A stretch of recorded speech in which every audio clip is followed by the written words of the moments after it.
হ্যাঁ, yes yes, আমাদের মেয়েরা পেরেছে। তো হ্যালো বন্ধুরা, welcome to only sports view. তো এই ভিডিওতে আমরা এই ম্যাচটা নিয়ে একটু আলোচনা করব। তো যেই স্বপ্নটা আমাদের ছেলেদের অধরা ছিল, তো সেই নভেম্বরের রাত 19শে নভেম্বর যে স্বপ্নটা অধরা ছিল, একটুখানির জন্য হাত থেকে ছিটকে গেছিলো যেই স্বপ্নটা, তো সেই স্বপ্নটা আজকে সত্যি করলো আমাদের ইন্ডিয়ান ওমেন্স টিম। তো সেই ম্যাচ নিয়ে আমরা আলোচনা করব এই ভিডিওতে। তো ভিডিওটি সবাই শেষ পর্যন্ত দেখতে থাকো, আর চ্যানেলে নতুন হয়ে থাকলে চ্যানেলটি সাবস্ক্রাইব করে পাশে থাকা বেল আইকনটি অন করে পাশে থেকো।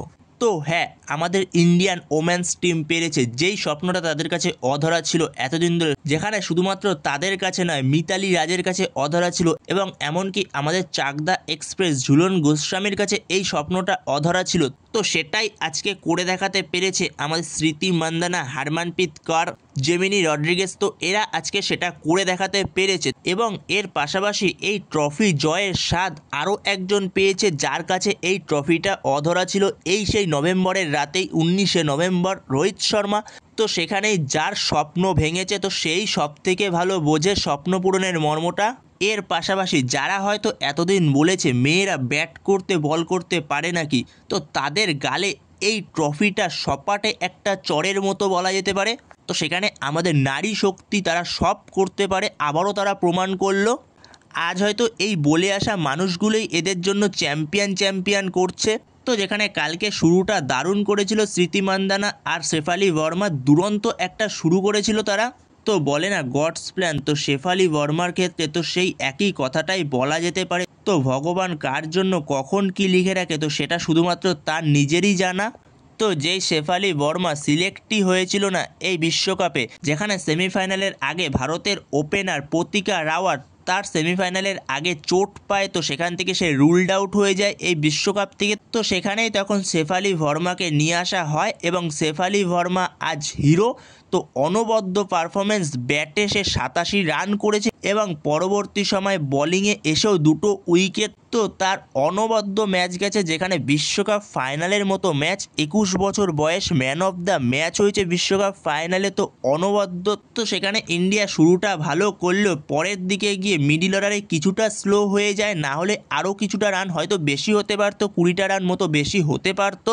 তো সেখানে ইন্ডিয়া করতে পারে 298, 299 টার্গেট থাকে সাউথ আফ্রিকার কাছে, যেখানে একটা সময় মনে হচ্ছিল ইন্ডিয়া আদৌ কোয়ালিফাই করতে পারবে তো এই ওয়ার্ল্ড কাপ সেমিফাইনালে এই গ্রুপ স্টেজ থেকে। তো সেই জায়গাতেই আজকে গ্রুপ স্টেজ থেকে কোয়ালিফাই করে অস্ট্রেলিয়াকে হারিয়ে, সাউথ আফ্রিকাকে হারিয়ে আজকে চ্যাম্পিয়ন, যেখানে অস্ট্রেলিয়ার বিরুদ্ধেও আরও একজনের নাম নিতেই হবে, জেমিনি রড্রিগেজ। তো দুরন্ত একটা ইনিংস তারও। এছাড়াও গ্রুপ স্টেজের ম্যাচগুলোতে স্মৃতি মান্দানা, তো স্মৃতি মান্দানা সে হাইয়েস্ট রান স্কোরার এই ওয়ার্ল্ড কাপে। এর পাশাপাশি নকআউটেও যথেষ্ট ভালো খেলেছে, কালকে ফাইনালে সে 45 রান করেছে। তো যেখানে পুরো টিম একসঙ্গে হয়ে অনবদ্য একটা পারফরমেন্স। তো সেখানে সাউথ আফ্রিকা 299 রান চেস করতে নামে, যেখানে সাউথ আফ্রিকা শুরুটা মোটামুটি ভালো করলো, পরবর্তী 10 ওভারে প্রথম উইকেটটা আসে, যেখানে একটা দুরন্ত ফিল্ডিং করে আমনজিৎ কর। তো আমনজিৎ কর রান আউট করে দেয়, তো সেখানে ফার্স্ট উইকেটটা আসে। তো এরপরেও সেই আমনজিৎ করের হাতেই সেই আমাদের সবথেকে মূল্যবান উইকেটটা আসে, যেখানে সাউথ আফ্রিকার যে ক্যাপ্টেন, তো সে অনবদ্য একটা ইনিংস খেলছিল, যেখানে সে 100ও করে দেয়।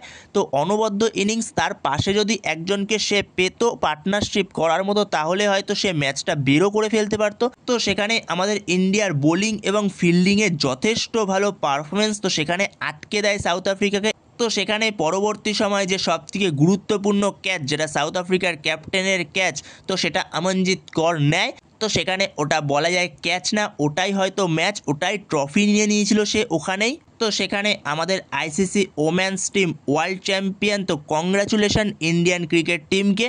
তো বন্ধুরা, তোমাদের এই ম্যাচ নিয়ে কী মতামত, তো সেটা অবশ্যই কমেন্ট বক্সে জানিও। তো এই ভিডিওতে এই পর্যন্তই। তো এই ভিডিওতে এই আপডেটগুলো নিয়ে আলোচনা করার ছিল। তো ভিডিওটি ভালো লাগলে অবশ্যই লাইক, শেয়ার, সাবস্ক্রাইব করতে ভুলো না। তো নেক্সট ভিডিওতে দেখা হচ্ছে, ততক্ষণের জন্য বাই বাই।